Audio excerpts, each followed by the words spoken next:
Hello friends, स्वागत है आपका हमारे चैनल आकांक्षा त्रिवेदी स्टडी ब्लॉग में।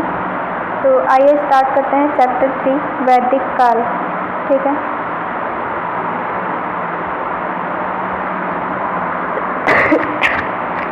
वैदिक शब्द वेद से बना है। ठीक है, वेद का अर्थ होता है ज्ञान। भारत में सिंधु संस्कृति के पश्चात जिस नवीन सभ्यता का विकास हुआ उसे ही वैदिक सभ्यता या आर्य सभ्यता के नाम से जाना जाता है। आर्य शब्द का अर्थ है श्रेष्ठ या कुलीन। ठीक है, क्लासिक संस्कृति में आर्य शब्द का अर्थ है एक उत्तम व्यक्ति। ठीक है, आर्यों का इतिहास मुख्यतः वेदों से ज्ञात होता है। सामान्यतः वैदिक साहित्य की रचना का श्रेय आर्यों को दिया जाता है। ठीक, आर्यों के मूल निवास स्थान को लेकर विद्वानों में जो है मतभेद हैं। प्रमुख इतिहासकारों ने इस पर अलग अलग विचार व्यक्त किए हैं। देखते हैं आगे दे रखा है आर्यों का मूल निवास और दूसरी तरफ दे रखा है विद्वान। कह रहे एल.डी. कल्क का मानना है कि आर्यों का मूल निवास जो है कश्मीर अथवा हिमालय क्षेत्र है। ठीक है, वहीं गंगानाथ झा का मानना है ब्रह्मर्षि देश है। ठीक है, और डॉक्टर अविनाश चंद्र दास जी का मानना है सप्त सिंधु प्रदेश है इनका मूल निवास स्थान जो है। और डी.एस. त्रिवेदी का मानना है कि देवी का प्रदेश ठीक मुल्तान है। गार्डन चाइल्ड का मानना है दक्षिणी रूस है। और मैक्स मूलर का मानना है मध्य एशिया है। ठीक है, अगला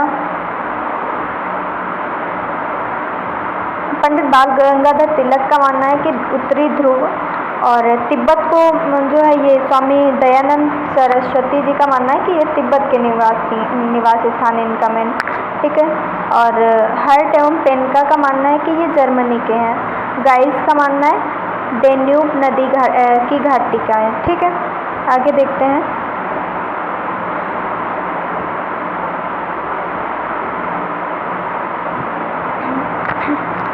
दे रखा है वैदिक काल को दो भागों में विभाजित किया जाता है, जैसे ऋग वैदिक काल अथवा पूर्व वैदिक काल। ठीक है, जिसका समय 1500 ईसा पूर्व से 1000 ईसा पूर्व माना जाता है ऋग वैदिक काल या फिर पूर्व वैदिक काल का। ठीक है, तथा दूसरा है उत्तर वैदिक काल जिसका समय 1000 ईसा पूर्व से 600 ईसा पूर्व माना जाता है। ठीक है, ऋग वैदिक काल का इतिहास पूर्णतः ऋग्वेद से ज्ञात होता है। ऋग्वेद में लोहे का उल्लेख नहीं है। उत्तर वैदिक ग्रंथों में लोहे का उल्लेख मिलता है। ऋग्वेद के नदी सूक्त में 19 नदियों, कुछ अन्य स्रोतों में 21 नदियों का भी उल्लेख है का वर्णन है। ठीक, 19 नदियों का वर्णन है जिसमें सबसे पश्चिमी में कुभा तथा सबसे पूर्व में गंगा है। ठीक, आगे है ऋग्वेद में अफगानिस्तान की 4 नदियों ठीक क्रुम, कुभा, गोमती और सुवास का उल्लेख मिलता है। ऋग्वेद में सप्त सिंधु प्रदेश की 7 नदियों का उल्लेख मिलता है, जैसे कि सरस्वती, विपाशा, परुष्णी, विस्तृता, सिंधु, शतुद्री तथा अश्किनी। ऋग्वेद में यमुना नदी का 3 बार तथा गंगा नदी का 1 बार उल्लेख हुआ है। ठीक है, ये क्वेश्चन पूछता है कि जैसे कि पूछ दिया गंगा नदी, ऋग्वेद में गंगा नदी का कितनी बार उल्लेख हुआ है, तो 1 बार हुआ है, यमुना का 3 बार हुआ है। ठीक है, इसमें कश्मीर की एक नदी मरुद्वृद्धा का उल्लेख मिलता है। ठीक है, ऋग्वेद में सिंधु नदी का सर्वाधिक बार उल्लेख हुआ है। ये भी क्वेश्चन पूछता है कि जो है ऋग्वेद में सर्वाधिक बार किस नदी का उल्लेख हुआ है, तो सिंधु नदी का। ठीक, जबकि ऋग्वैदिक आर्यों की सबसे पवित्र नदी सरस्वती थी। और अगर सबसे पवित्र नदी पूछता है ऋग्वैदिक की तो कौन सी? सरस्वती थी, लेकिन सबसे अधिक बार उल्लेख सिंधु का हुआ है। ठीक है,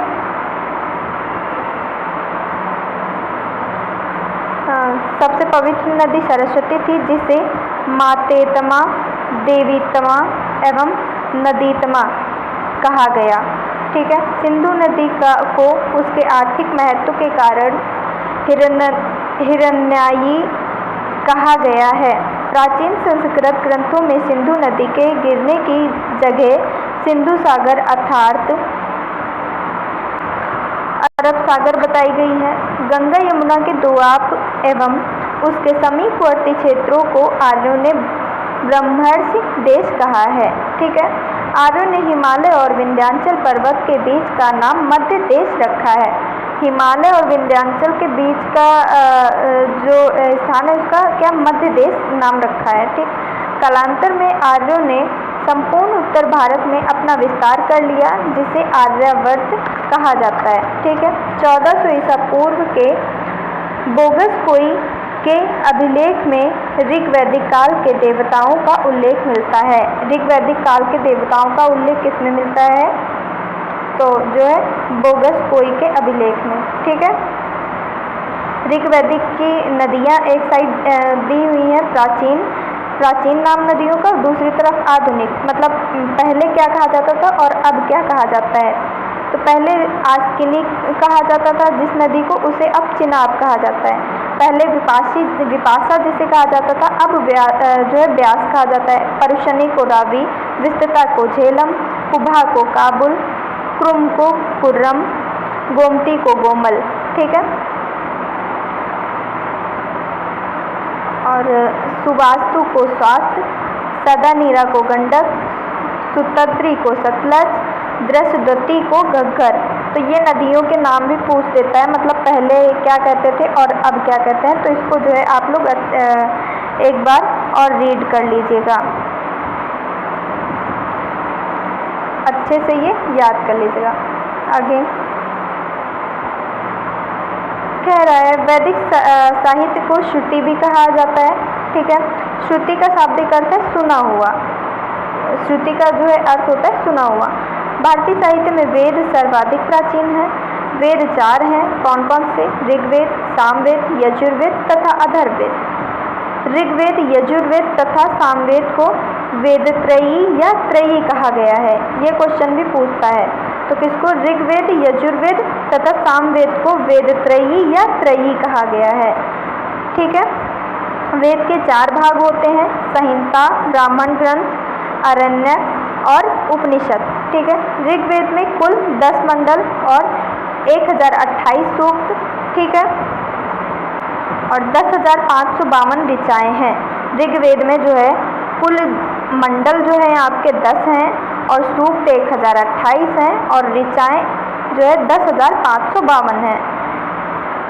1017 सूक्त साकल में तथा 11 सूक्त बालखिल्य में हैं। ठीक है, ऋग्वेद के 2 से 7 तक के मंडल प्राचीन माने जाते हैं।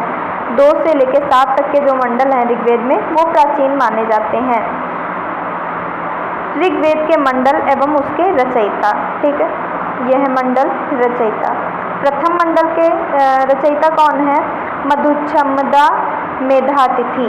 ठीक है, द्वितीय के ग्रत्समद। ठीक है, तृतीय के विश्वामित्र, चतुर्थ के वामदेव, पंचम के अत्रि, षष्ठम मंडल के भारद्वाज और जो है सप्तम के वशिष्ठ। ठीक है, आगे देखते हैं।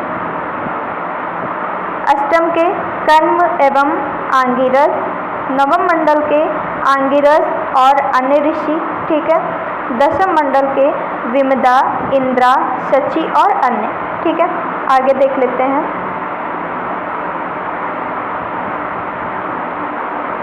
ऋग्वेद के तृतीय मंडल में गायत्री मंत्र का उल्लेख है। ये पूछता है गायत्री मंत्र का उल्लेख किसमें है? तो तृतीय मंडल में। ठीक है, इसके रचनाकार विश्वामित्र हैं। रचनाकार भी पूछता है तो रचनाकार इसके जो है विश्वामित्र हैं। ठीक, यह सवित्र देव को समर्पित है। जो गायत्री मंत्र है ये सूर्य देवता को जो है समर्पित है, सवित्र देव को। ठीक है, ऋग्वेद के 9वें मंडल के सभी 114 सूक्त सोम को समर्पित हैं। 114 सूक्त जो हैं वो सोम को समर्पित हैं।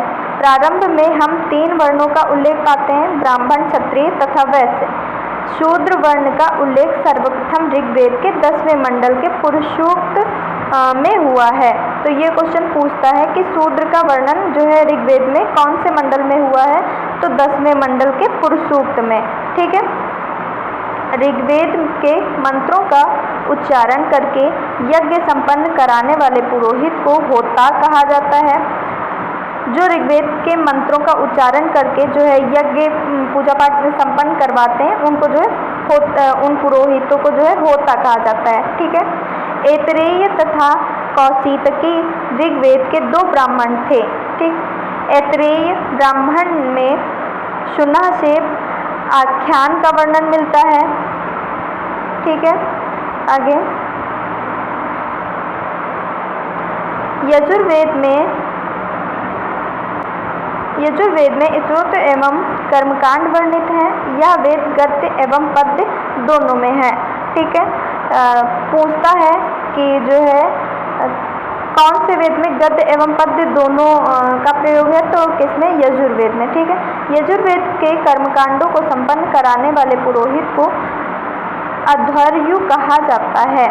ये भी पूछता है, सबका पूछता है। जैसे पूछती है यजुर्वेद के कर्मकांडों को जो संपन्न कराता है उसे क्या कहते हैं, तो अध्वर्यु कहते हैं। यजुर्वेद की 2 शाखाएं हैं। कृष्ण यजुर्वेद जो पद्य और गद्य दोनों में है, और शुक्ल यजुर्वेद जो केवल पद्य में है। ठीक है। यजुर्वेद का अंतिम भाग ईशोपनिषद है, जिसका संबंध याज्ञिक अनुष्ठान से न होकर आध्यात्मिक चिंतन से है। शुक्ल यजुर्वेद के ब्राह्मण ग्रंथ कर्ण तथा माध्यन्दिन है। शुक्ल यजुर्वेद की संहिताओं को वात्सनेय भी कहा गया है। ठीक है। शुक्ल यजुर्वेद की जो संहिताएं हैं उसे वात्सनेय भी कहा गया है। आगे देखते हैं। क्योंकि वात्सनेय के पुत्र याज्ञवल्क्य इसके दृष्टा थे। कृष्ण यजुर्वेद की मुख्य शाखाएं हैं तैत्तिरीय। ठीक है। तैत्तिरीय है और काठक है, मैत्रायणी है तथा कठ कपिस्थल है। ठीक है। शतपथ ब्राह्मण शुक्ल यजुर्वेद का ब्राह्मण ग्रंथ है। शतपथ ब्राह्मण जो है ये शुक्ल यजुर्वेद का ब्राह्मण ग्रंथ है। इसमें पुनर्जन्म का सिद्धांत, जल प्लावन, कथा, पुरूरवा, उर्वशी, आख्यान तथा पुरुष मेध का वर्णन है। ठीक। साम का अर्थ संगीत अथवा गान होता है। सामवेद में यज्ञों के अवसर पर गाए जाने वाले मंत्रों का संग्रह है। ठीक है। जो सामवेद है तो साम का अर्थ होता है इसमें जो है संगीत या तो फिर गान। ठीक है। सामवेद में जो है यज्ञों के अवसर पर गाए जाने वाले मंत्रों का संग्रह है। जो व्यक्ति इन मंत्रों को गाता है उसे क्या कहते हैं? उद्गाता। ठीक है। जो सामवेद के मंत्रों को गाता है उसे क्या कहते हैं? उद्गाता। ठीक है। सामवेद में कुल 1875 ऋचाएँ हैं, जिसमें 75 जबकि कुछ विद्वानों के अनुसार 99 को छोड़कर शेष सभी ऋग्वेद में भी उपलब्ध हैं। ठीक है। आगे देख लेते हैं।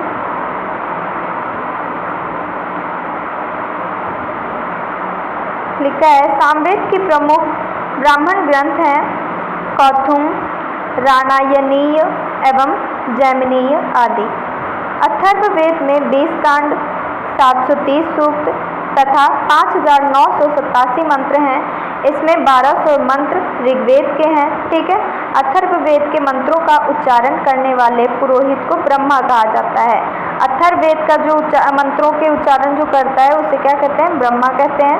ठीक।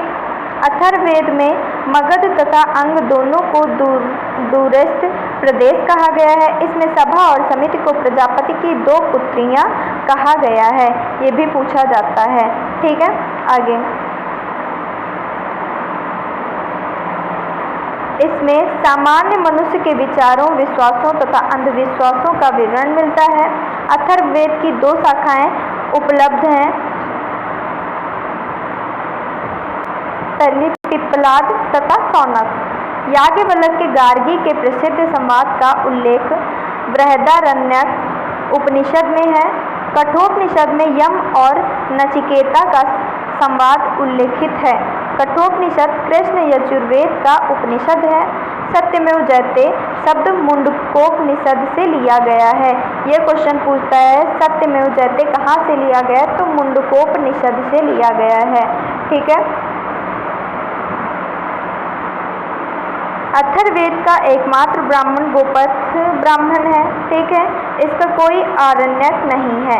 उपनिषद दर्शन पर आधारित पुस्तकें हैं। इन्हें वेदांत भी कहा जाता है। उपनिषद का अर्थ शिष्य द्वारा ज्ञान प्राप्ति हेतु गुरु के समीप बैठना है। उपनिषद में प्रथम बार मोक्ष की चर्चा मिलती है। यहाँ शब्द श्वेताश्वतर उपनिषद में पहली बार आया है। वेदांग की संख्या 6 है। वेदांग भी पूछ देता है, जैसे कि कोई एक ये दे दिया, एक ये दे दिया, एक ये दिया, चौथा कुछ और दे दिया, इनको ना देके कुछ और दे दिया, और पूछा कि इनमें से कौन सा वेदांग है, तो आपको ये पता है, तो चौथा जो नहीं है वो उस पर टिक करना होगा। तो पहला है शिक्षा, दूसरा है कल्प, और फिर है व्याकरण, तीसरा है निरुक्त, अगला है निरुक्त, फिर है छंद, और अगला है ज्योतिषी। ठीक है। ये वेदांग हैं। वेदांग कितने हैं? 6 हैं। ठीक है। शुल्ब सूत्र में याज्ञीय वेदियों को मापने, उनके स्थान चयन का निर्माण आदि का वर्णन है। ठीक है। पुराणों की संख्या 18 है। ठीक है। ये हैं मत्स्य पुराण, मार्कंडेय। ठीक है। आगे देख लेते हैं।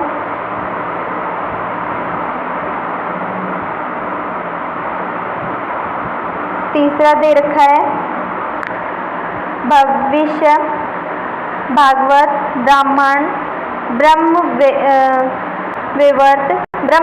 ब्रह्म, वामन, वराह, विष्णु, वायु, अग्नि, नारद, पद्म, लिंग, गरुण, कूर्म तथा स्कंद पुराण। ठीक है। इनकी रचना लोमहर्षि ऋषि तथा उनके पुत्र उग्रश्रवा द्वारा की गई थी। ठीक है।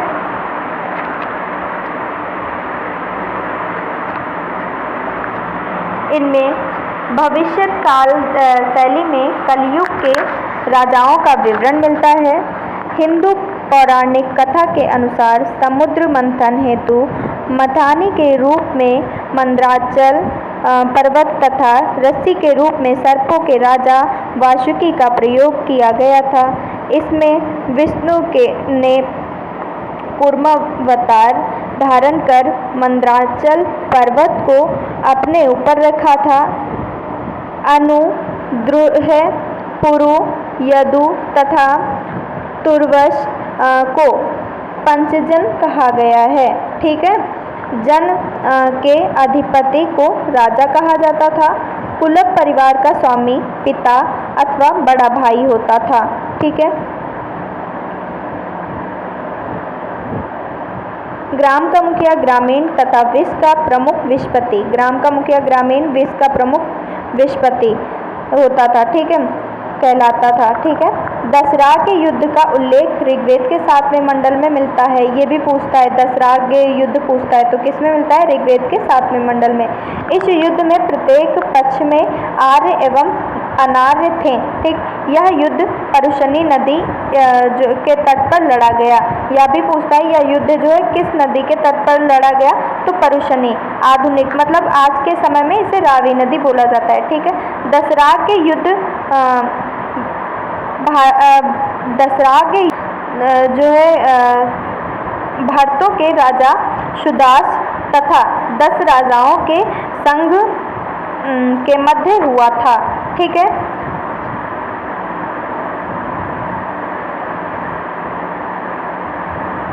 इस युद्ध में सुदास की विजय हुई। दसरा के युद्ध में जो है सुदास की विजय हुई। सुदास के पुरोहित वशिष्ठ थे। ऋग्वैदिक युग में राजा भूमि का स्वामी नहीं था, वह प्रधानता युद्ध में जन का नेता होता था। विदत आर्यों की प्राचीन संस्था थी। ऋग्वेद में पुरोहित, सेनानी तथा ग्रामीणी का उल्लेख मिलता है। पुरोहित युद्ध के समय राजा के साथ जाता था। ठीक है। स्पृश तथा दूत नामक कर्मचारियों का भी उल्लेख मिलता है। ठीक।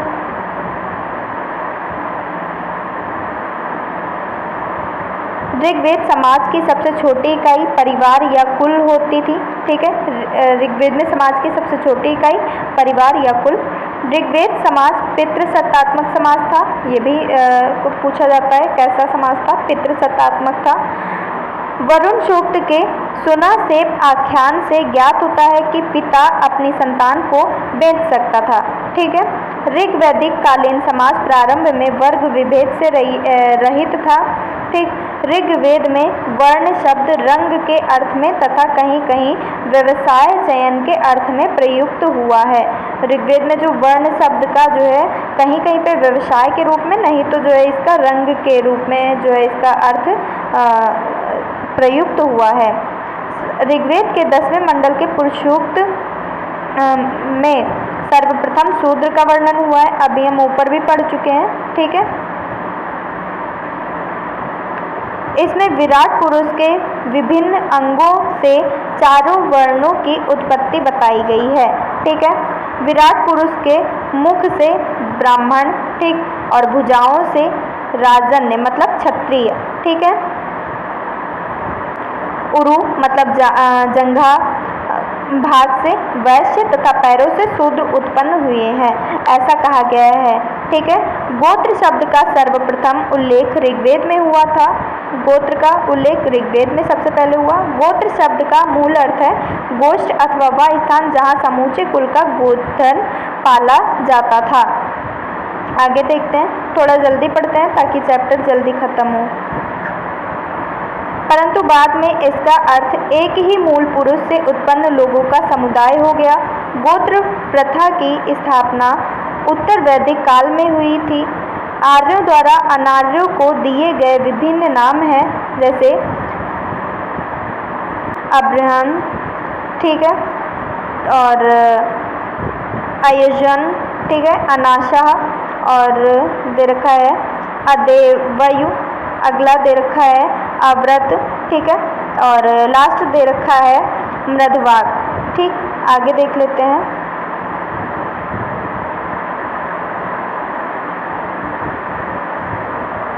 शतपथ ब्राह्मण में पत्नी को पति की अर्धांगिनी कहा गया है। ऋग्वेद में जयादष्टम अर्थात पत्नी ही ग्रह है कहकर उसके महत्व को स्वीकार किया गया है। ठीक है, कन्या के विदाई के समय जो उपहार एवं द्रव्य दिए जाते थे उसे वहातु कहा जाता था। स्त्रियों में पुनर्विवाह एवं नियोग प्रथा प्रचलित थी। नियोग प्रथा से उत्पन्न संतान क्षेत्रस कहलाती थी। समाज में सती प्रथा के प्रचलन का उदाहरण नहीं मिलता है। जो कन्याएं जीवन भर कुंवारी रहती थी उन्हें अमाजु कहा जाता था। ठीक है, ऋग्वेद में घोषा, लोपामुद्रा, विश्ववारा, अपाला आदि स्त्रियां शिक्षित थीं। ठीक है, तो शिक्षित स्त्रियों के नाम पूछता है तो घोषा, लोपामुद्रा, विश्ववारा, अपाला ये सब शिक्षित स्त्रियां थीं तथा जिन्होंने कुछ मंत्रों की रचना भी की थी। लोपामुद्रा अगस्त्य ऋषि की पत्नी थी। लोपामुद्रा जो है अगस्त्य ऋषि की पत्नी थी। आर्य मांसाहारी तथा शाकाहारी दोनों प्रकार के भोजन करते थे। भोजन में दूध, घी, दही आदि का विशेष महत्व था। दूध में पकी हुई खीर का उल्लेख मिलता है। जौ के सत्तू को दही में मिलाकर करम्ब नामक खाद्य पदार्थ बनाया जाता था। ऋग्वैदिक काल में 3 प्रकार के वस्त्र प्रचलित थे, नीवी, ठीक है, वाशस एवं अधिवासस। स्त्री एवं पुरुष आभूषण पहनते थे। ठीक है, आगे ऋग्वैदिक आर्य आमोद प्रमोद का जीवन व्यतीत करते थे। रथ दौड़, घुड़दौड़ तथा पासा खेल उनके मनोरंजन के साधन थे। ठीक है, रथ दौड़, घुड़दौड़ और पासा खेल ये सब जो है इन लोगों के मनोरंजन के साधन थे। ठीक है, वाद्यों में झांझ, मंजीर, दुंदुभि, करकरी, ठीक है, वीणा, बांसुरी आदि का उल्लेख मिलता है। आर्यों की संस्कृति मूलतः ग्रामीण थी। ठीक है, कृषि और पशुपालन उनके आर्थिक जीवन का मूल आधार था। ये सारी चीज़ें अच्छे से पढ़ लेना। ये जो है ग्रामीण थी और इनका आर्थिक जीवन का मूल आधार कृषि और पशुपालन था। ठीक है, ऋग्वेद में पशुपालन की तुलना में कृषि का उल्लेख बहुत कम मिलता है। ऋग्वेद के मात्र 24 मंत्रों में ही कृषि का उल्लेख प्राप्त होता है। उर्वरा या क्षेत्र कृषि योग्य भूमि को कहा जाता था। ठीक है, उर्वरा या जो है क्षेत्र जहाँ पे कृषि हो सकती थी उसे कहा जाता था। बुआई, कटाई, मड़ाई आदि क्रियाओं से लोग परिचित थे। ठीक है, आगे ऋग्वेद में कुल्या, नहर बोलते हैं कुल्या, कूप तथा अवट, ठीक है, खोद कर बने हुए गड्ढे, कूप तथा अवट। ठीक, अश्म चक्र आदि का उल्लेख है। ठीक है, ऋग्वैदिक समाज में व्यवसाय आनुवंशिक नहीं थे। ऋग्वेद में कच्छा, बढ़ई, ठीक है, स्वर्णकार, चर्मकार, वाय, जुलाहे, वाय मतलब जुलाहे, ठीक है, कर्मा, धातु कर्म करने वाले, ठीक है, कुंभकार आदि का उल्लेख मिलता है। कताई बुनाई का कार्य स्त्री पुरुष दोनों करते थे। ठीक है, जो देख लेते हैं आगे। ऋग्वेद से पता चलता है कि सिंध तथा गांधार प्रदेश सुंदर ऊनी वस्त्रों के लिए विख्यात थे। व्यापार अदला बदली प्रणाली पर आधारित था। विनिमय के माध्यम के रूप में निष्क का भी उल्लेख हुआ है। व्यापार वाणिज्य प्रधानता पणी वर्ग के लोग करते थे। ऋग्वैदिक आर्य लोहे से परिचित नहीं थे। ठीक है, आज की वीडियो रखते हैं यहीं तक। अगली वीडियो में चैप्टर शायद कंप्लीट हो जाए, अगर नहीं होगा तो तीसरी वीडियो बनेगी इसकी, फिर देखते हैं। बाकी आज की वीडियो में इतना ही रखेंगे। ठीक है, अगर वीडियो पसंद आए तो लाइक शेयर कमेंट करिएगा। अगर कोई कमी लगे तो कमेंट करके बताइएगा। ठीक है, अब कल दूसरी वीडियो आ जाएगी इसी के आगे की।